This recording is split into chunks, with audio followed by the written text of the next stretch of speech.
հայոյեց ինձ։ Մոտեցավ ինձ հայոյեց, ինչ իրավունք ունի մրցակցի ֆուտբոլիստը մրցակցի գլխավոր մարշչին հայոյելու։ Ուրեմն հայերեն հայոյել չի կարելի, պորտուգալերեն ու անգլերեն կարելի է հայոյել, լավ մրցավար անգլերեն հասկանում էր, այսօր կարմիր քարտ տվեցին Գոնսալոյին։ Ես էլ տղամարդ եմ, այդ էմոցիոնալ ֆոնի վրա իհարկե ինձ ոչ մեկ չի կարող հայոյել,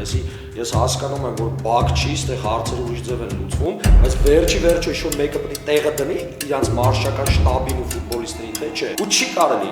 Նման լկտի պահված կան հանդուրժելի է, թող դաշտում պայքարեն։ Ասել եմ ու էլի եմ ասում, թեկուզ վաղ էլ իրանց ակումբը հայտարարություն ունի, ես ակումբի ոչ մի բան չունեմ, բայց նորից եմ ասել։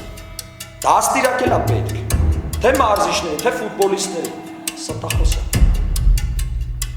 Ես իմ բառերին մինչև վերջ պատասխանատու, ստախոս է։ Ամեն ինչ սկսվեց նախ Պաշտպանյանն ինչ է 37 համարը։ Դրանից սկսեց, երբ որ Ուսմանը ֆոլ արեց, էլի եկավ պորտուգալերեն հայոյանքներ հնչեցրեց։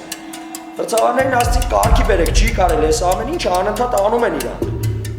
Անցկացրեցին գնաց, բայց երբ որ Գոնսալոն եկել է անգլերեն, ասենք ինձ հայհոյում է, դու ո՞նց եք պատկերացնում։